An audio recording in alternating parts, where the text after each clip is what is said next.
Hello and welcome back to the Loyal Sons Show. That's at the Loyal Sons, wherever you get your social media. Follow us here and follow us there for Pitt sports content you will not want to miss.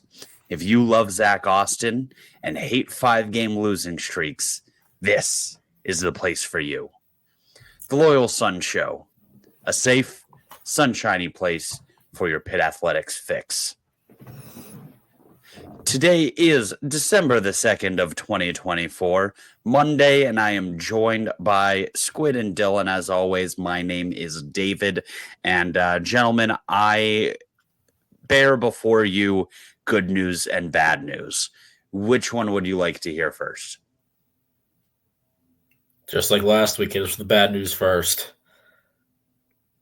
So the bad news is that the Pitt Panthers football team has completed its dramatic slide and fulfilled all of our worst dreams by finishing the season on an 0-5 run, despite a 7-0 start and a real chance at the college football playoff.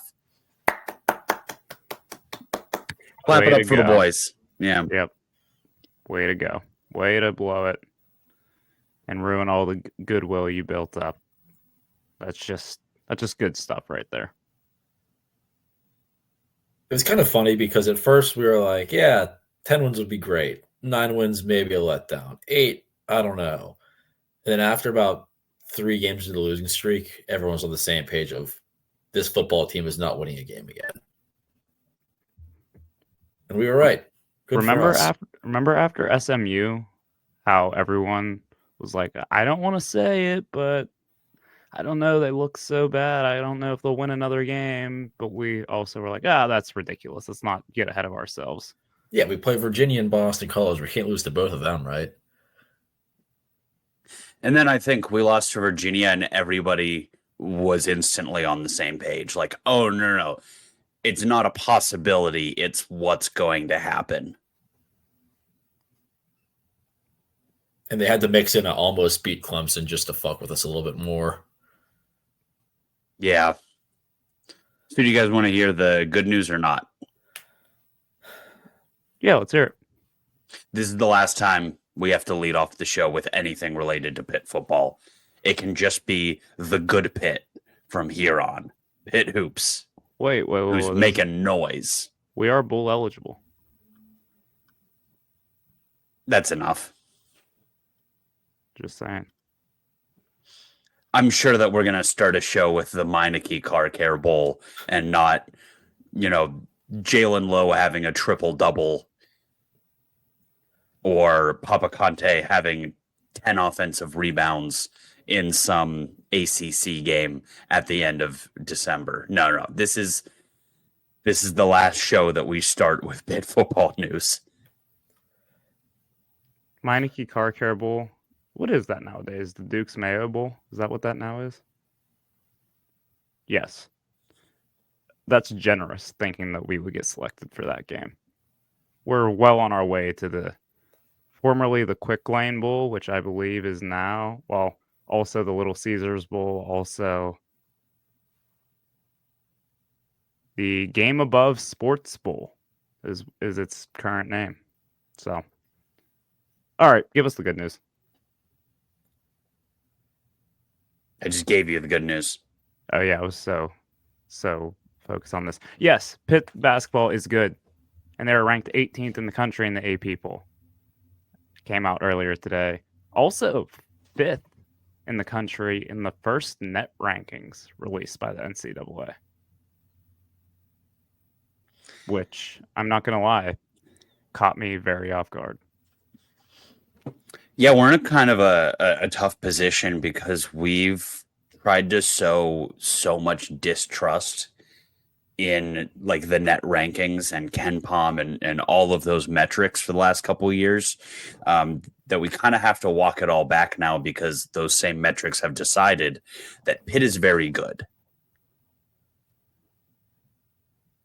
So forget everything we said, I guess? Question mark? As long as they say we're good, those rankings make sense. But when they start to say we're bad, and this will happen. I mean, Pitt fans, prepare yourselves for ACC play to start and Pitt to drop after wins. Like that is going to happen because they're going to be wins over some of these lower ranked teams in the ACC, the Virginia Techs, the Syracuses, the Miamis of the world. And we are going to win those games and drop a couple spots in those net rankings and those Ken Palm rankings because they are all algorithms and they are all stats. Those rankings don't take into account the eye test, and all those Big 12 schools who beat up on each other are going to bump up their resumes in those rankings. And don't worry, they'll piss us off again. But as it stands right now, the rankings say we're good, so we can accept them. So the rankings are correct. Yes, and I will also say, because those rankings are correct, or because those rankings are saying we're good, it's setting us up early in the season for nationally the consensus to be, oh, Pitt is good. Like they are one of the top 2 or 3 teams in the ACC. I think we're getting ahead of ourselves a little bit because I know we wanted to do some football talk to get it out of the way. So I don't know where we stand here, how we want to transition. Are you sure? I was so pleased with the thought that little bit at the beginning could be the extent of which we talk about football. Squid, thoughts, comments, concerns? I was fully prepared to break down each quarter of the Boston College game, but if you guys don't want to do that, we could maybe not.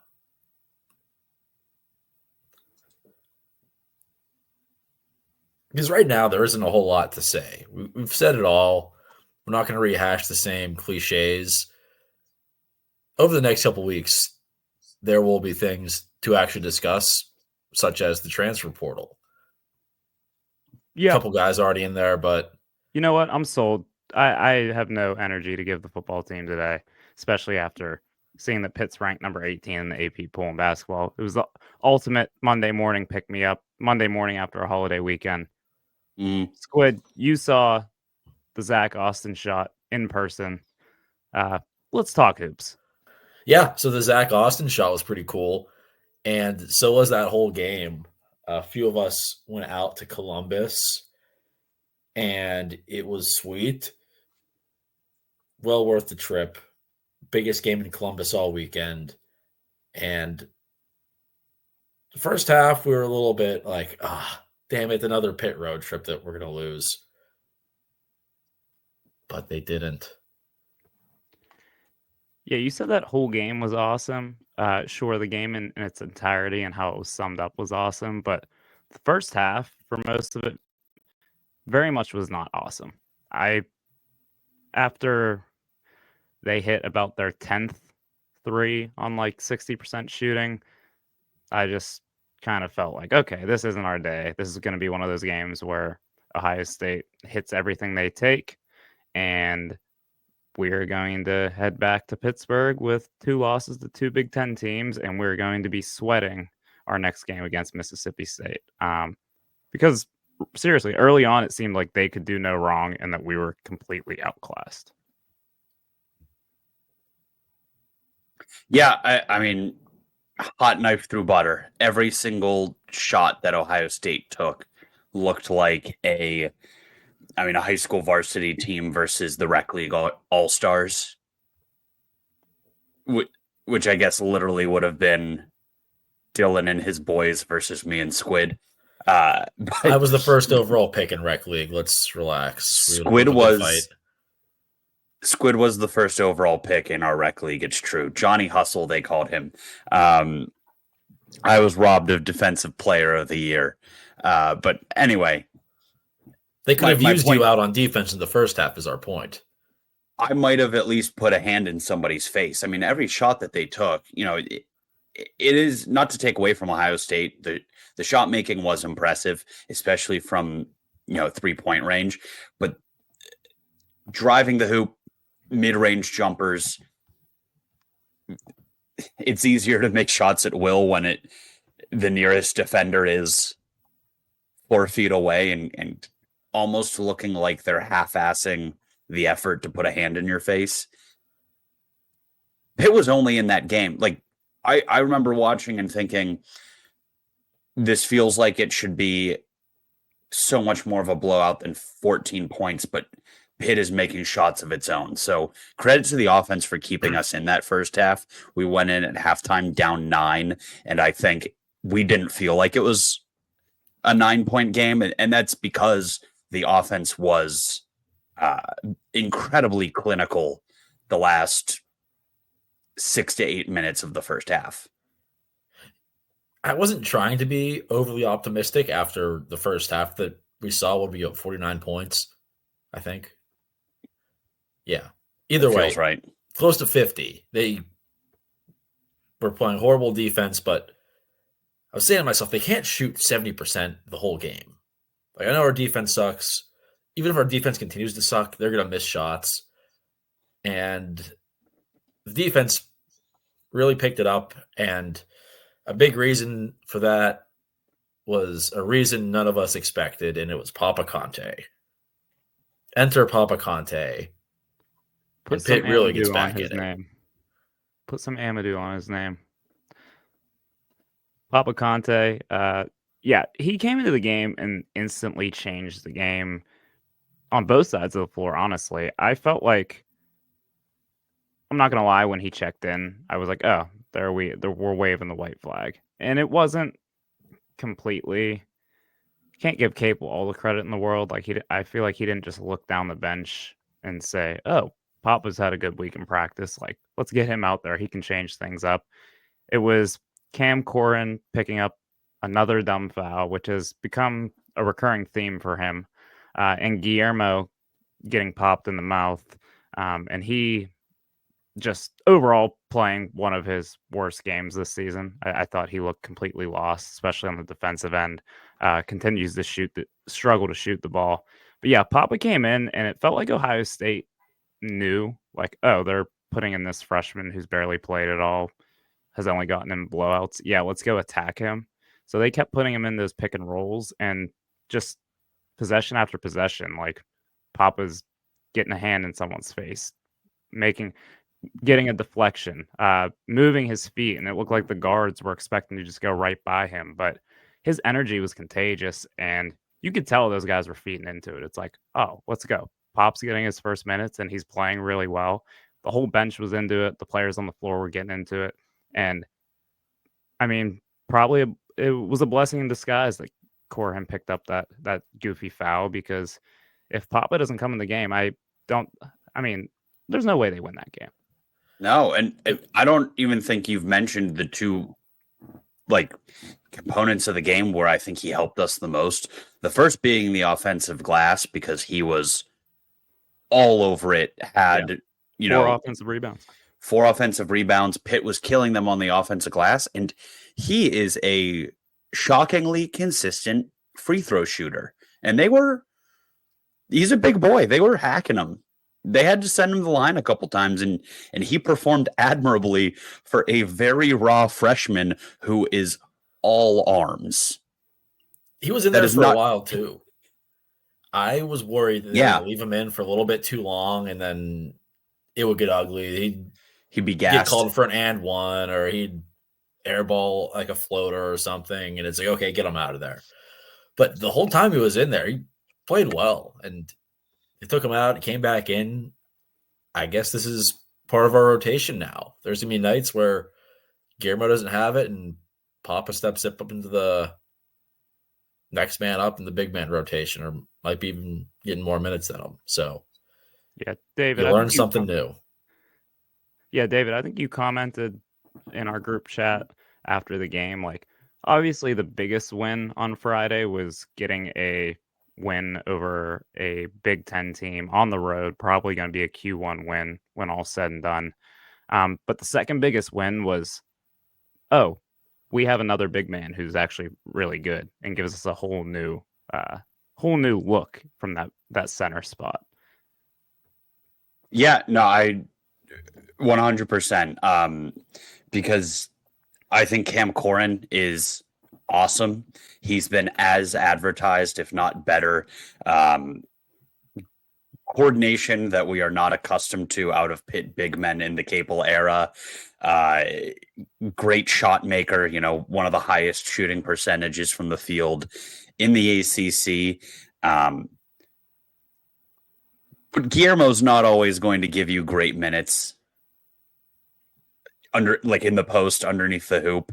And apparently, unless he gets his mouth split open, he's not going to play with any level of aggression like a big man should.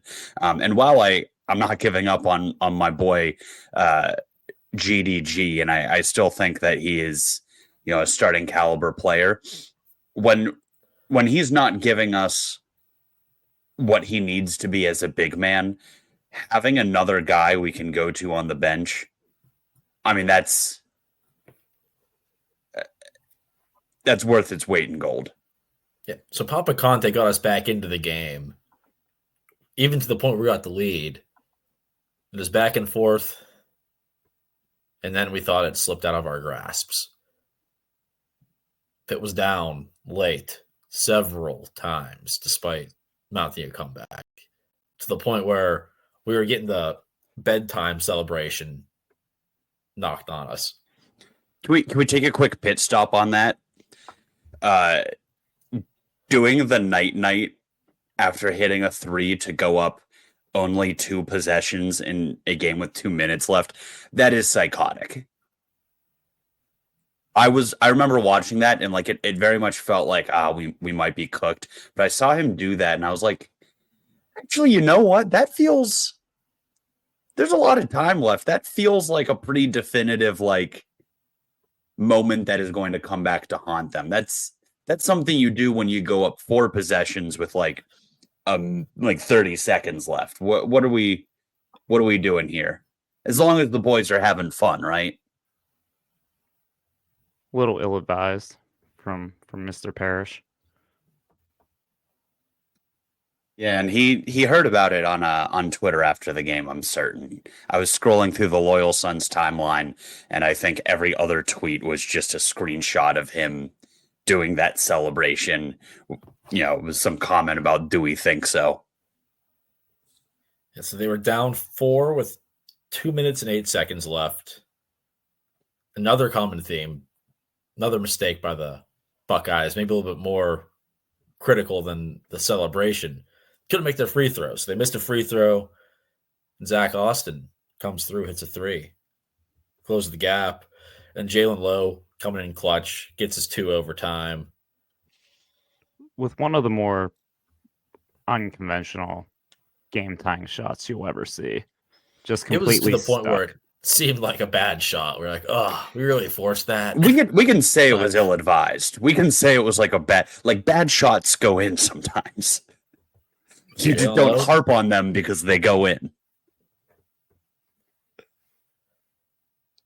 Hey, if he's gonna stick one of those at a relatively high percentage, it's not a bad shot anymore. Squib, please proceed with taking us through the rest of the game. Yeah, just point out in overtime, we were down 3 with 30 seconds left. We were on 5 with a minute left. Ohio State kept hitting their shots, and Jalen Lowe kept finding a way to bring us back. So shout out to Jalen Lowe for having one of his best games despite going 0 for 5 from 3. 28, 4, and 4. Played 42 minutes.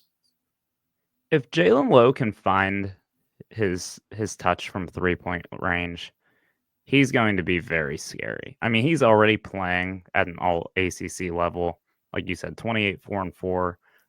9 of 20 from the field, not ultra efficient by any means, but 10 for 11 at the free throw line, which proved to be huge.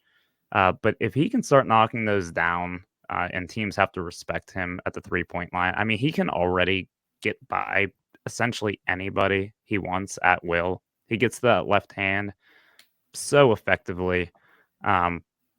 So I do think he will shoot it better too. He's shooting 25.6% from 3 on the season.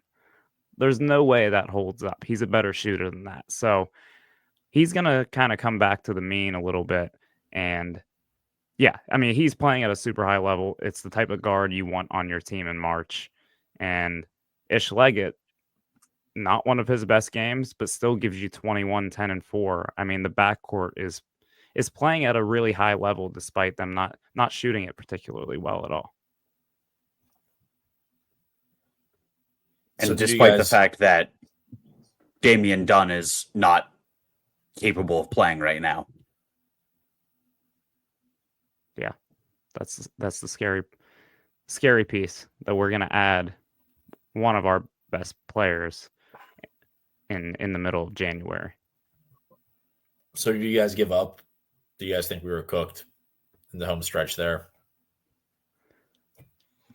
I thought we were cooked several times. I can think of 3 specific times I was like, well, they fought,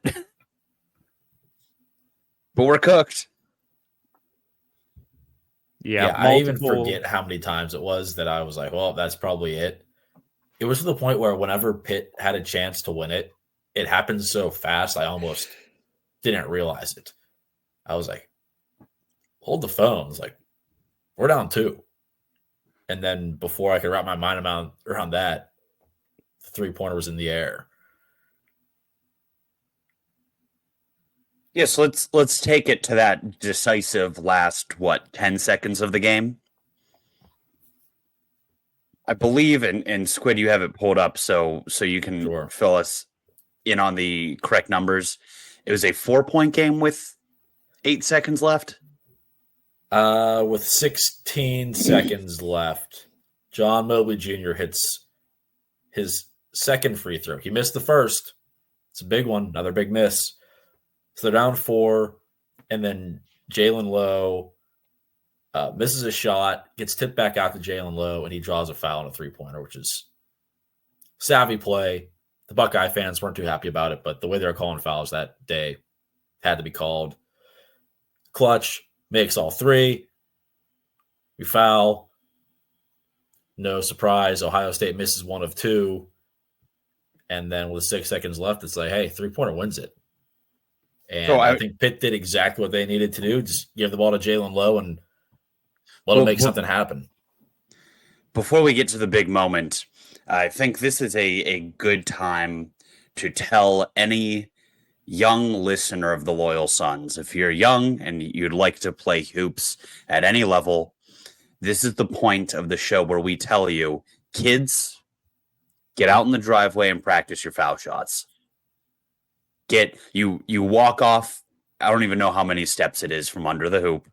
You draw a line in chalk and you stand there, turn a light on, put on your winter coat, practice your foul shots, because that was the difference. Ohio State couldn't hit water if it fell out of a boat from the charity stripe, and Pitt wasn't missing from free throws. I mean, you saw Jalen Lowe. How many points did Papa Conte, who is not your traditional, reliable free throw shooter, a 6'10" dude that is all arms? He was making foul shots. Lowe was making foul shots. Pitt was making foul shots. Ohio State was not, and that was the deciding factor. Yeah, Pitt went 23 for 30 from the line, 76%. Ohio State goes 19 of 29, 65%. So there you go, right there. 4-point swing, just the charity stripe. That is honestly so much closer than it felt, because every time that there was a clutch moment at the line, Ohio State was missing. You could count on them to miss 1 on a double-double. They definitely missed the big ones. So missed free throws feels like something we've been burnt by a few times in our life as fans. Yeah, what game was it last year that Pitt lost when they missed like 18 free throws? Do you remember that off the top of your head? Feels like it could be multiple. Yeah, that one was really bad last year. In fact, us winning a game because of free throws and getting boards on the offensive glass, like, that feels like we're living in the upside down a little bit. I feel like those are 2 things that would usually haunt us. All right. Game winner. Zach Austin inbounds the basketball to Jalen Lowe. All the attention in the world is on Jalen. I mean, he's scored the last how many points, getting to the hoop, getting fouled. Every time Pitt needed a bucket or a free throw to stay in the game, it was Jalen Lowe. All the attention goes with him, and they hit the trailer. It's essentially the same action that Villanova won a national championship at the buzzer, running the big three by Chris Jenkins over North Carolina. But yeah, the trailer's almost always open on those plays. All the attention goes to Jalen Lowe, and Coach Capel has given him praise now on multiple forums, giving Jalen Lowe praise for just trusting Zach Austin to go ahead and step up and make that shot. And make that shot he did. And that's something that maybe we're glossing over because the shot was great.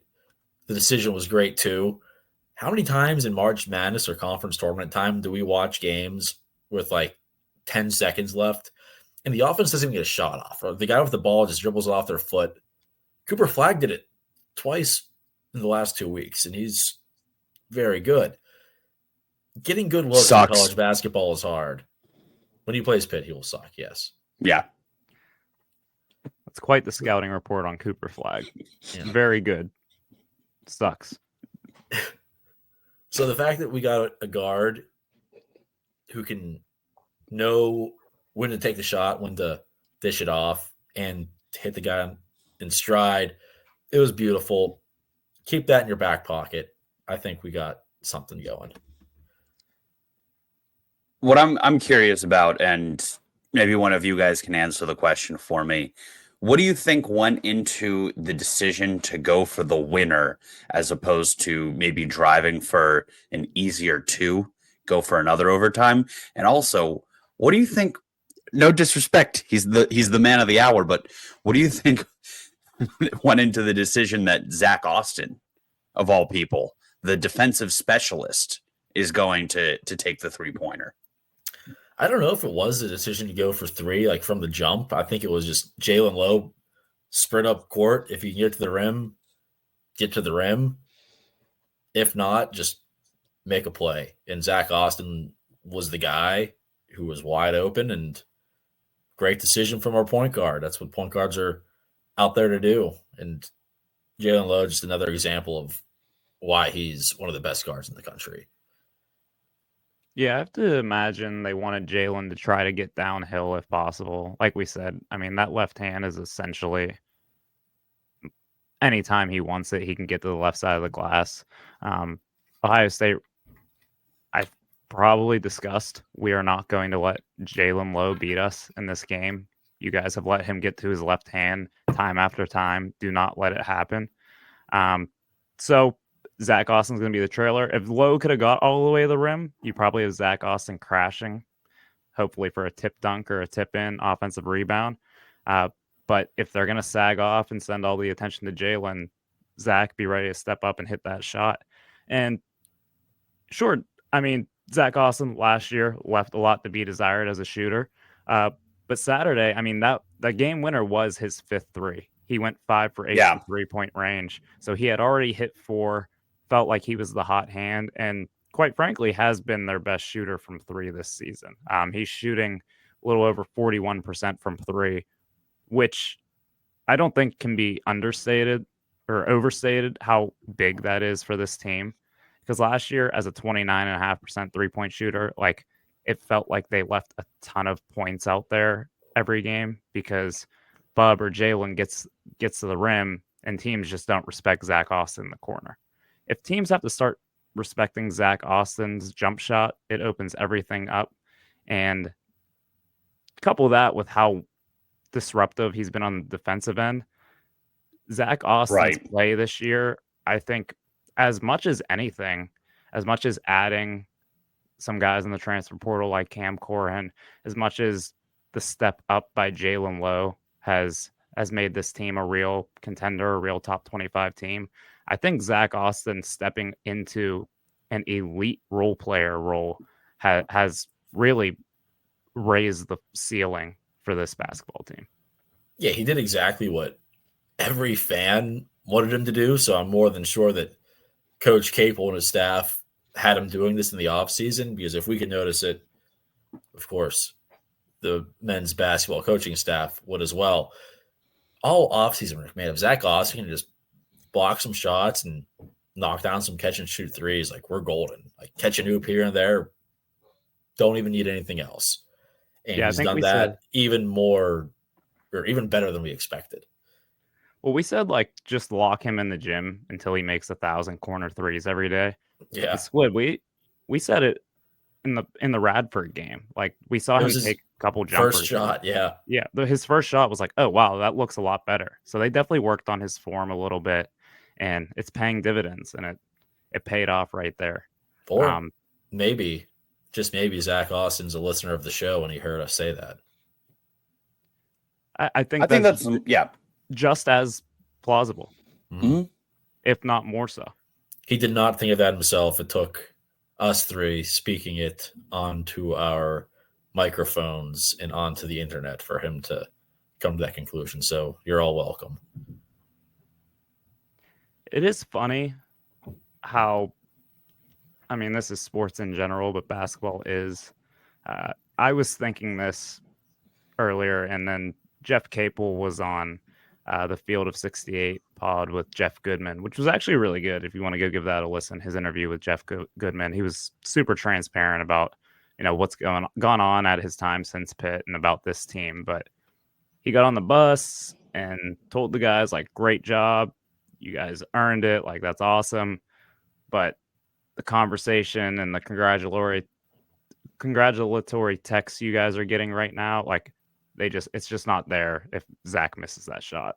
Like, if he misses that shot, we're all hanging our head and talking about how Pitt left another potential resume win on the line. But that's basketball and that's sports. And he did hit the shot, so it doesn't matter. Yeah, razor thin margin for error. But now that it happened, it is written in permanent marker on our resume. So that's what makes Wednesday just as big. If we do it again, we've already got a head start on our tournament resume, and it's not even conference play. Kind of just sounds like coach is a buzzkill a little bit. Fair Let enough. the boys feel good. Let them hit the short north of Columbus. Have a couple at Pine Hass. They didn't have to. We were doing that for them. Yeah, Squid, how were the Well, I was. Ohio State faithful? Well, it was pretty After funny. that shot? There weren't too many Ohio State fans giving us like any trash talk during the game, except for a few like high schoolers nearby. So we weren't really getting into it with high schoolers. We were just like, yeah, they're right. They are crushing us.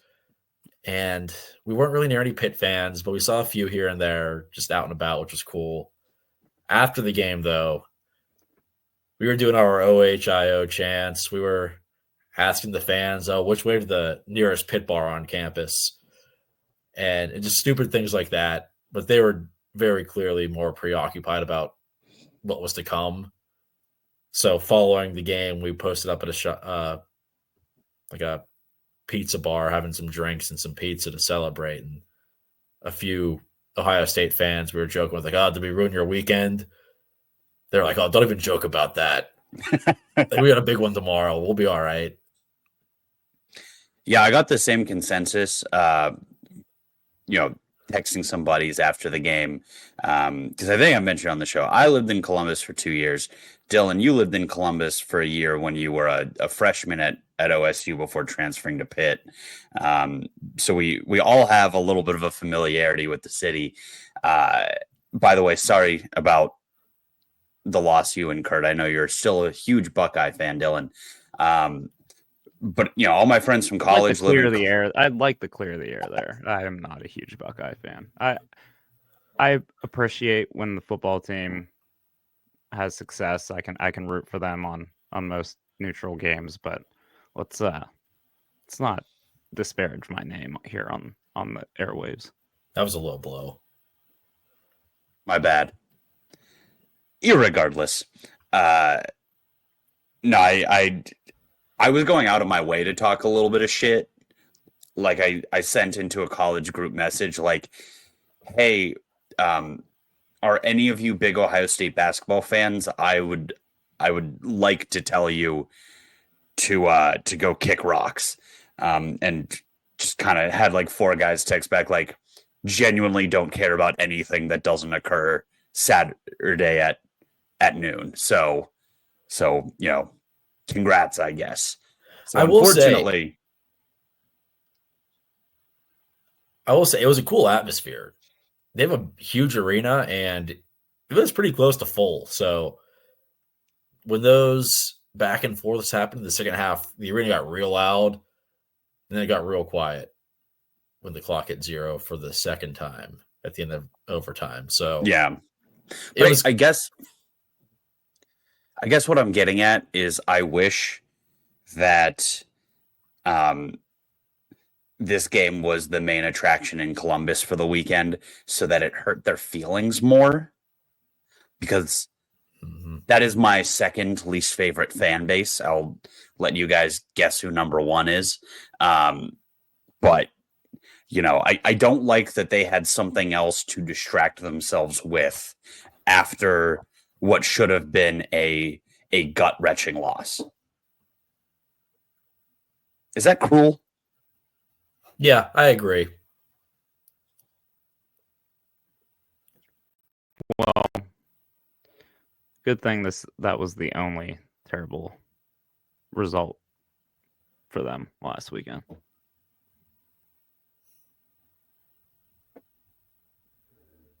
Okay. Yeah. Yeah. Okay. Looking forward here, Pitt. We're recording. It's almost 6 p.m. Monday night, December 2nd. Pitt's next matchup is in the ACC SEC Challenge against Mississippi State. 9:15 Eastern Time tip, which is just grand for us working folk. How we feeling? I know Mississippi State dropped one to Butler. Could have been a top 25 matchup, which would have been pretty cool. But they dropped one. They're no longer ranked. But still a big matchup. Could still have pretty big resume implications. I mean, Mississippi State currently ranked number 28 in the net. So, I mean, as of today, a road win there would be another quad 1 win before we head into conference play. How do we feel going into Wednesday? How big of a game is this for Pitt other than just a resume patter? I know I felt like after the Wisconsin game that they had to at least split the Ohio State and Mississippi State games. So I don't know where the boys' heads at right now. I mean, it would be huge for momentum. You get that unbelievable win via buzzer beater against an Ohio State team that I think many thought was the better team going into that game. And Pitt is finally starting to get some recognition nationally. We've been sharing it in our Pitt group message. They're top 10 in net. They're top 20 in the country in the AP poll. Ken Palm loves them. This metric loves them. That metric loves them. And people are really starting to talk about this Pitt basketball team.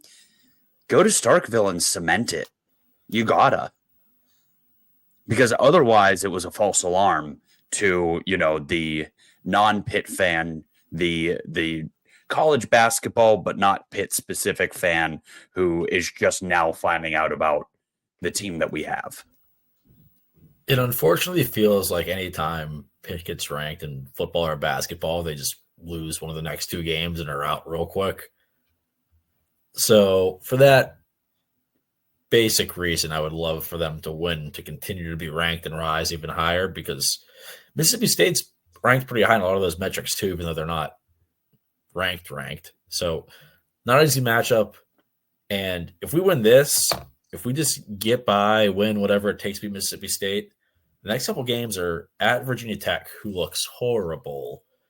Then Eastern Kentucky, Sam Houston State, Cal, and Stanford, who are both okay. Stanford might be the pretty good test, but all very winnable games that Pitt will be favorites in, leading up to a showdown against Duke. So top 10 matchup, potentially. I'm looking ahead a lot here. Ooh. But if we get through Mississippi State, the sky's the limit. You think we're high now? We'll just cement ourselves up there as a team firmly away from the bubble in the right direction. Yeah, I think that last statement there kind of sums it up. I feel like a win at Mississippi State does kind of just solidify this team as, okay, this is a tournament team. Now we can start talking seed lines. Like, is this Yes. going to be a 5-6 seed, or is this going to be a 3-4 seed type of team? Like, could they get up to that type of level? So, yeah, definitely huge. And I, once again, Squid, what you said with the upcoming stretch. I mean, if you beat Mississippi State, you follow that up with Virginia Tech, Eastern Kentucky, Sam Houston. You're going into 2025 sitting at 11-1 before a New Year's Day game against Cal on January 1st. So Same record as the football team. correct. Yeah, exactly or at least what we had predicted the football team would be after the SMU game. Mm-hmm.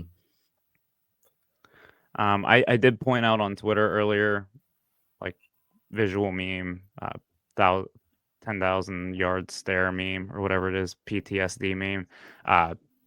Pitt football was once ranked number 18 in the college football rankings when they sat at 7-1. So just kind of. I don't think you need to warn Pitt fans about how quickly joy can be taken away from them. Yeah, you're right. There's no time for that right now. No, but I mean, what you guys were saying earlier about talking about, the question shifting from do we make the tournament to, well, what seed are we? That would be a very welcome transition. I don't know about you guys. I am quite tired of the bubble from the last 2+ seasons. Don't think I have another bubble year in me. I've retired from the bubble. Yeah, I would actually fight Joe Lenardi if we were around the bubble again this year. I think if we were on the bubble another year, we'd have to invite him onto the show under false pretenses and then just make fun of him really bad to his face for as long as it took him to leave the call. Like, it'd be wrong, but it would be very, very cathartic. And I think it would be, from a psychiatric standpoint, the only medicine. How long do you think we could keep him on a call with us? 45 seconds. Like about the length of a college shot clock. I think if we started pretty subtle, we could go 5 to 10 minutes. But I think we'd run out of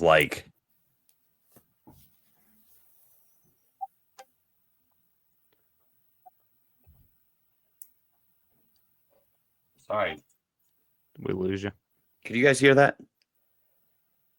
Uh, No, sorry. My company's version of Teams started ringing, but there was no one calling me. Sorry. You're good. I was convinced it was able to be audible through the speaker. No.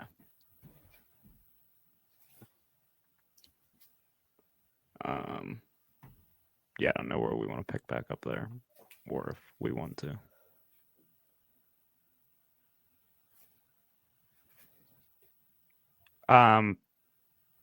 Before we, I think I got us. Fortunately, that can all be avoided altogether if we just keep winning the basketball games. just keep winning. Please win on Wednesday night. And then please keep winning after that. Pitt basketball is fun again. I mean, it's been fun, but last year was kind of not fun for long periods of time. Mm-hmm.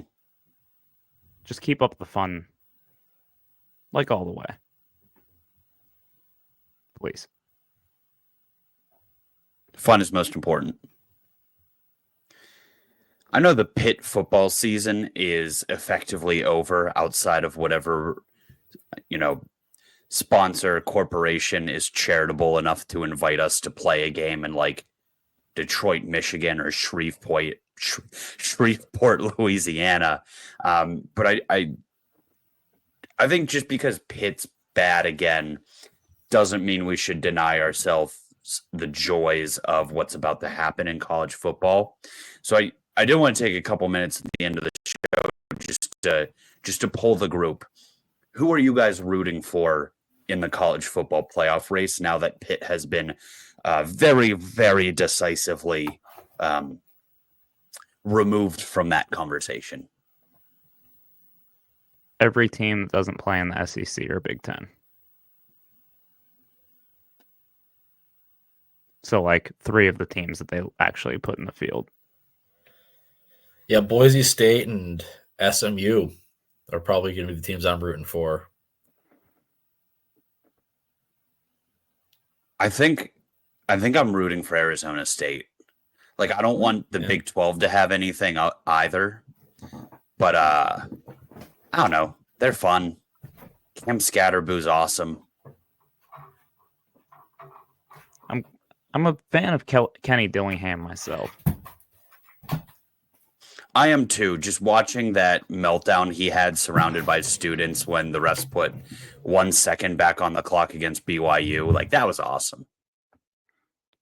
Yeah, I think once again, any team that isn't in the Big Ten or SEC, I'm going to be pulling for. The SEC, like pandering and coaches begging for sympathy or whatever you want to call it,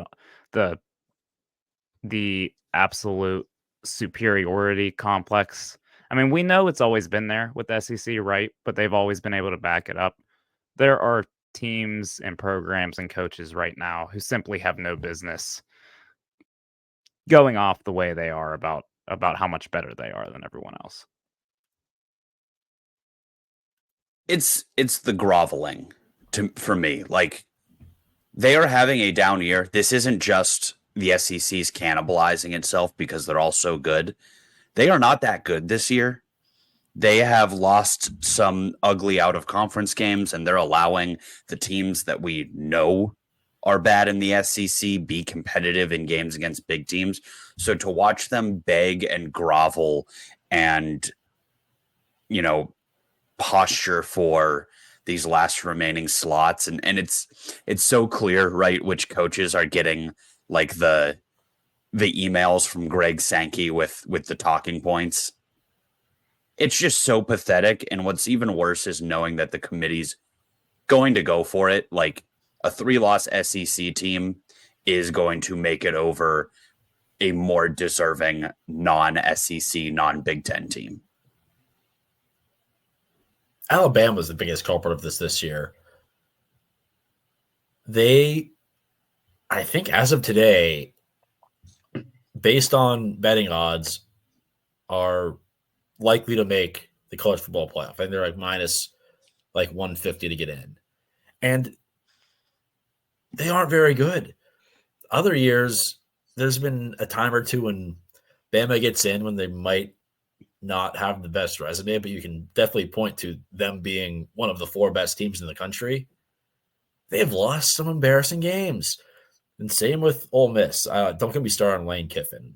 I've hated Lane Kiffin for so long, and his tweets, like, get over yourself. You lost Kentucky. You've got 3 losses. It happens every year.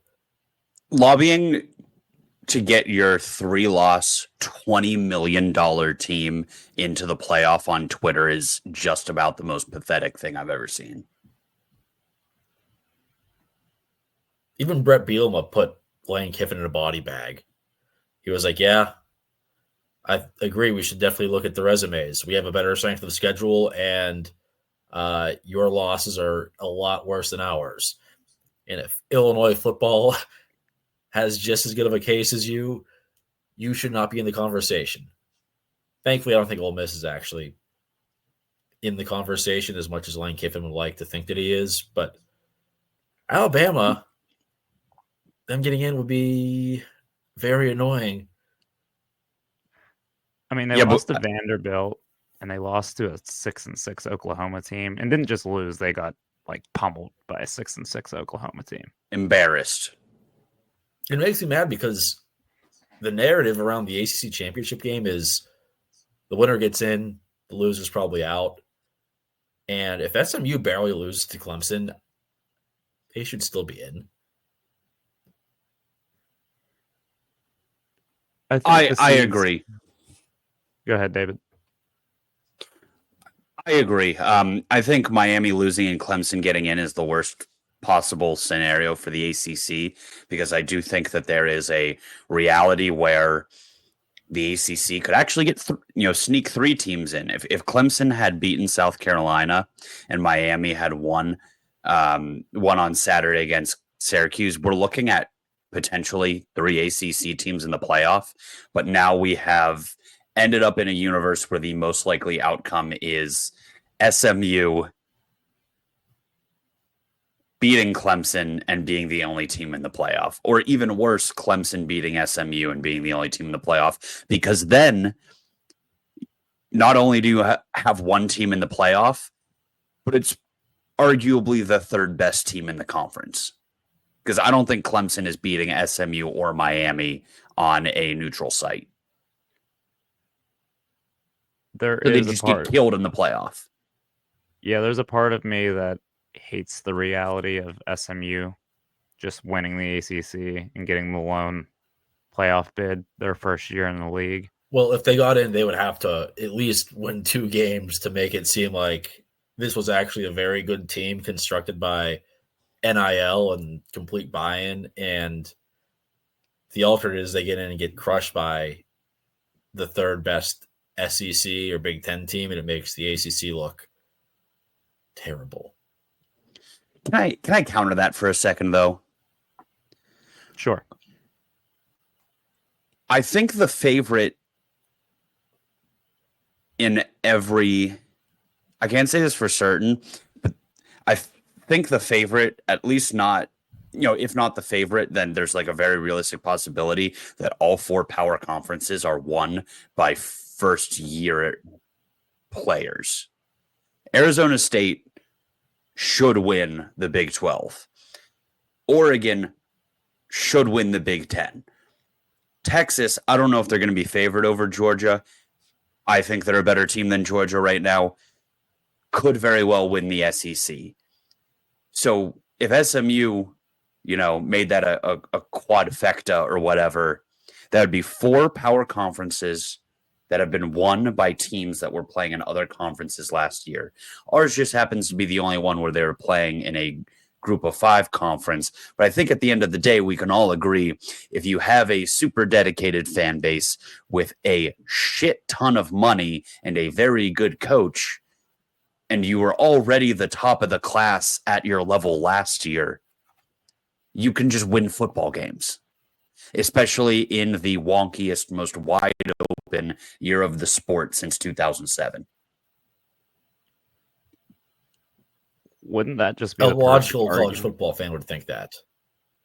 Wouldn't that just be the perfect argument against all this SEC bias that we've been seeing?